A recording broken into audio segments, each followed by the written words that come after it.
I think we got a Monday morning, overcast, July, summer. Going to go to Mammoth in a couple weeks. I don't know what watch I'm going to wear. So, all right, ladies and gentlemen, here's what I want to talk about today. Why your watch obsession hyper accelerates. Why is it doing it? I didn't think about this with clarity until last week. So I'm working out in my garage. I'm doing kettlebells. I'm 233, by the way. That's my my weight check, wrist check, Seiko SLA 023 on a dive core. So I'm working out in the garage. I'm listening to Jonah Goldberg of the Remnant podcast talk to Luke Burgess. They're talking about Luke Burgess's book, Wanting, the role of mimetic desire in everyday life. And man, everything they talked about, of course, I contextualized in the realm of watches. And they said something interesting. So Jonah Goldberg says, there is a minister who once said that if you don't find transcendence in God, you will seek it in very dangerous ways. You'll seek it in, the first way he said is drugs and alcohol. The second way is recreational sex. And the third way, which I never thought of before, and this is the genesis of today's video. The third way is the madness of crowds. Crowds make you lose your mind. Crowds are a drug. Crowds are an addiction. That fascinated me. So I got the book by Luke Burgess, Wanting, the role of mimetic desire in everyday life. And I've been reading it and I've been fascinated by it because it says so much about our watch obsession. So the madness of crowds. You know, you can't experience your watch passion, your enthusiasm, your obsession as a solitary watch hobbyist the way you do as a collective experience. And YouTube is the madness of crowds. You don't need to go to a Kiss concert to lose your mind. You don't need to go to an AC/DC concert to lose your mind. Am I dating myself? YouTube is the equivalent of going to a Kiss concert. By the way, I love YouTube. To me, I'm not going to say that YouTube is this complete mad place where you lose your mind like a Kiss concert. It can be, but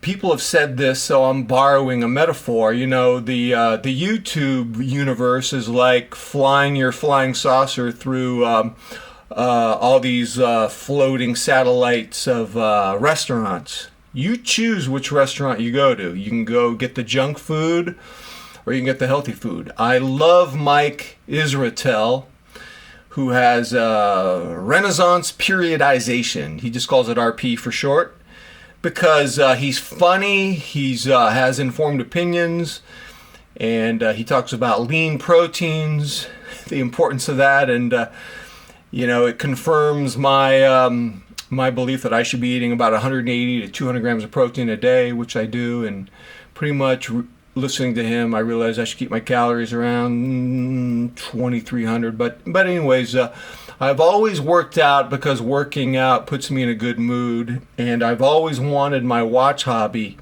to be as positive as my working out.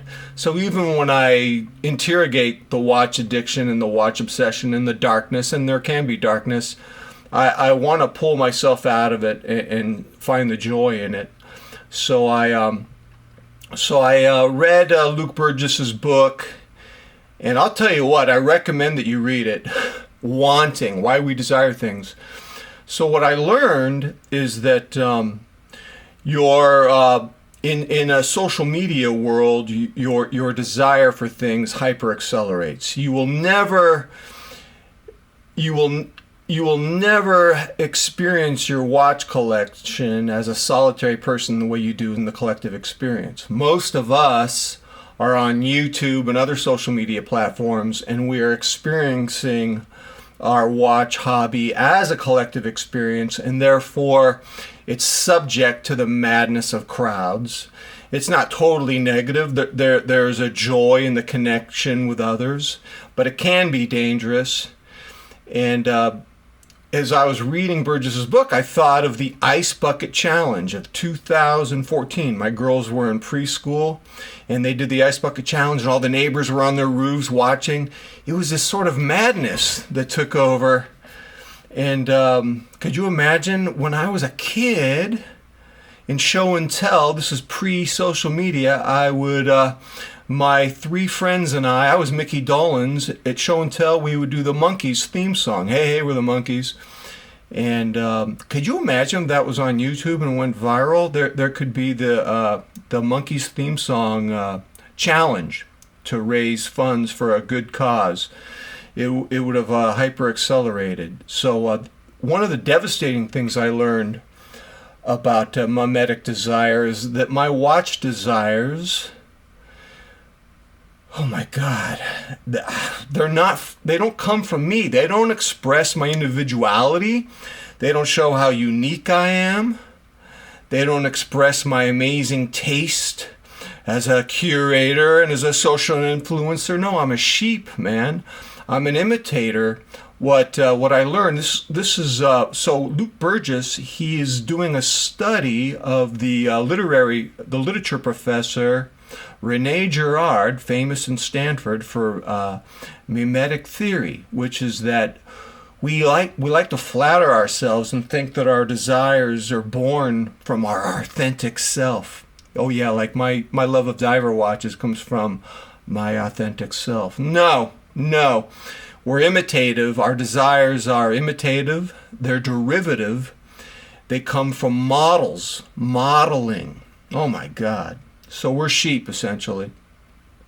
And he says, don't despair. You have to study this, confront the truth of it, and regain some of your self-agency, but realize, your unconscious is roiling with images and modeling that causes imitative behavior. So I'm reading his book, and I'm thinking to myself, well, this obsession with watches, if I'm imitating, where does it come from? So I do remember the first watch that I marveled at was my father's. Would have been about 1967. I'm a little kid. I'm 5 years old, and he did have a Timex. Could have been a Marlin. It was mechanical, and it was a silver band. And I remember I would put it on. I would find it on the coffee table, and I'd put it on. And I remember I was fascinated by that stretch band. It was a metal watch, but it was like a stretch band, and if I wasn't careful, it would pinch the skin on my wrist.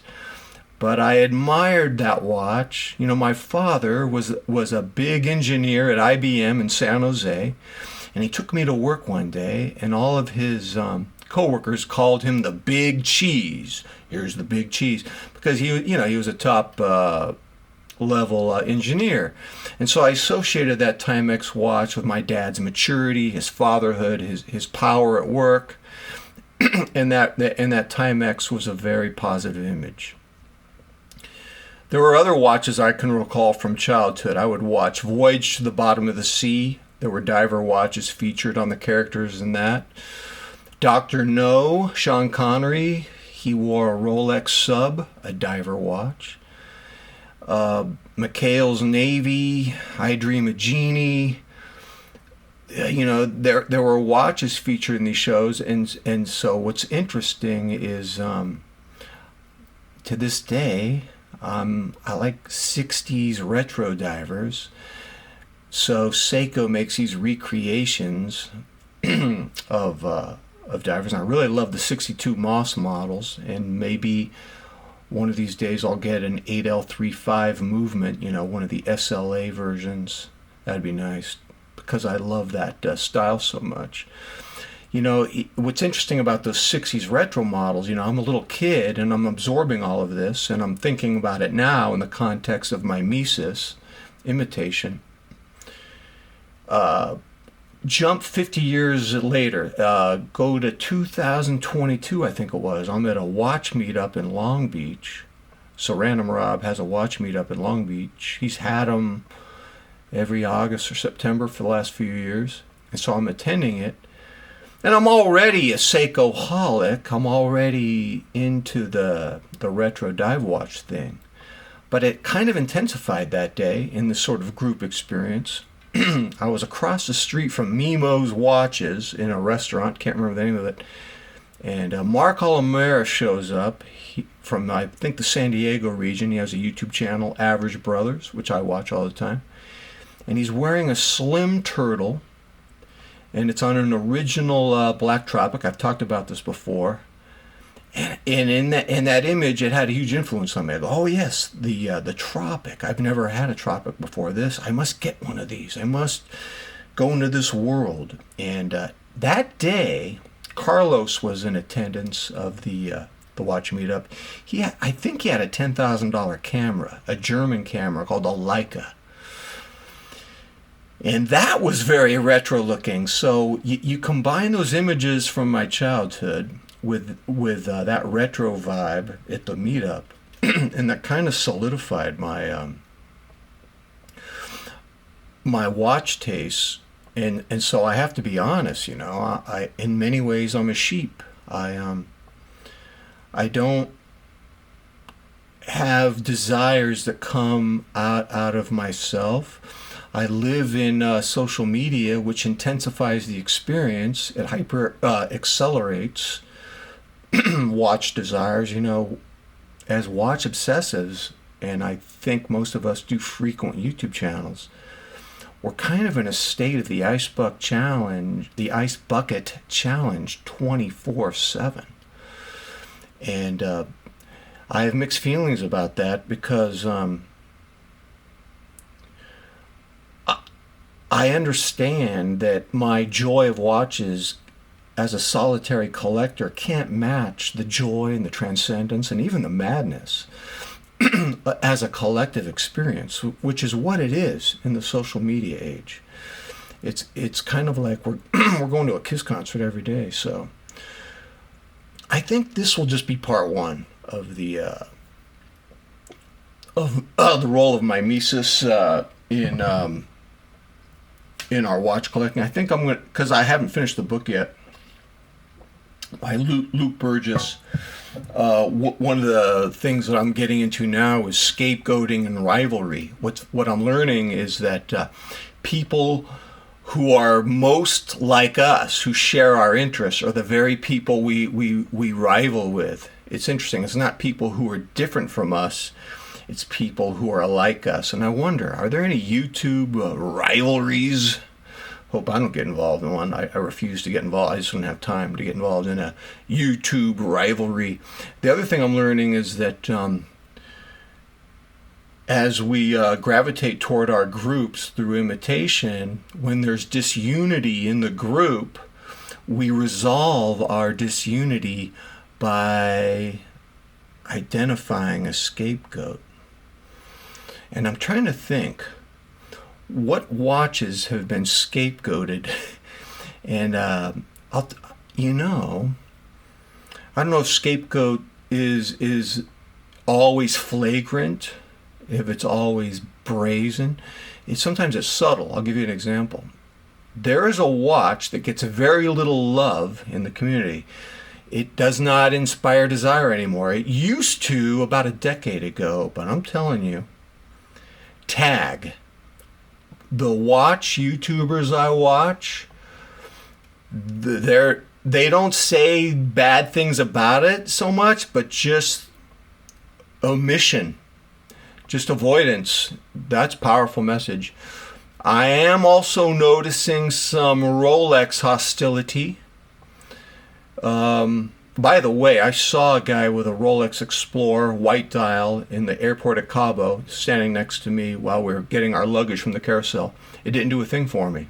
What do you know? Anyways, I'm not hostile toward Rolex. If you like Rolex, good for you. But there's a sense in the watch community that Rolex has been disrespectful of watch enthusiasts. One thing I know about watch enthusiasts, super smart, super sensitive to being disrespected, and don't like being played around with. And There, if there was ever a unifying scapegoat, whew, watch out, Rolex. Heck, you don't want to get involved in that, And Seiko, some of their mid-tier divers and movements have been. I read all the time comments. Have you got a 6R movement? I don't want any part of you or your watch. That's a deal killer, dude. So I understand. People get snake bit by a watch brand inevitably, and then they trash it on YouTube. I always take that with a grain of salt. You start buying material things, you're gonna have problems, man. So let me finish this. I began this video presentation by saying that Jonah Goldberg in his Remnant podcast quoted a minister, and this fascinated me, his quote. The minister had a very insightful observation. If you don't find transcendence in God, you'll find it in dangerous ways. Drugs and alcohol, recreational sex, and the madness of crowds. And I never thought that going into this large assembly, a crowd could be a drug, a form of transcendence. What a great observation. I just want to add something, though. I think there's two more things this minister could have added to his list. One not so good, but one pretty good for transcendence. I think consumerism is also an attempt at transcendence. Well, let me add three. Consumerism is an attempt to find transcendence that can be very destructive. God, some of those unboxings over the years. Oh boy, some of those unboxings have been painful. Consumerism's insane. Did you guys know that I'm trying not to buy the Citizen Frogzilla for, I think, the 5th time? It's in my head again. It goes in my head, it goes out of my head. It's insane. Dude, intervention. So I think consumerism, the minister could have added that to his list. Here's another one I think the minister could have added to his list. Sports. Oh my God. I've watched sports with my father since the 60s, college football, NFL, and, MLB, blah, blah, blah. I've watched, soccer, and fans from England and Wales and Argentina and Brazil and France. Sports are a drug, and there are dudes, rooting for the Cleveland Browns. Imagine a divorced guy. He's 48. He's divorced. His kids don't like him. And he wakes up and he looks out his window in the dead of winter in Cleveland, Ohio. And he's wearing his Cleveland Browns pajamas. He's 48. He looks out his window and of his apartment. There's snow and crows. That's all there is out the window, snow and crows. But I'll tell you what, he's excited to start the day. It's football Sunday, and the Browns are on TV, and he's going to hang out with his buddies. Oh my God, sports are a form of transcendence. I worry about us watch obsessives because, we need to be enthusiastic about something. Don't take this away from me. What do I have? Got to be careful. So I want to add another item to the list of transcendent things. It's actually good. Art, music. I play the piano. I'm an amateur pianist. Art is a form of transcendence. Poetry could be, writing. I've read some books that were so amazing. It was a form of transcendence. Submission by Michelle Houellebecq. Wow, what a book. I've read that novel about 10 times. So the minister's on to something, though. I just think he could have added some things to the list. So, ladies and gentlemen, think about mimesis. Challenge the self-flattering notion that your desire for watches comes from your authentic self. We're all impressionable. We're all a bit sheepish. And we should calculate that as we go forward with our watch collecting. Let me know what you think, ladies and gentlemen. Until next time, I'm out.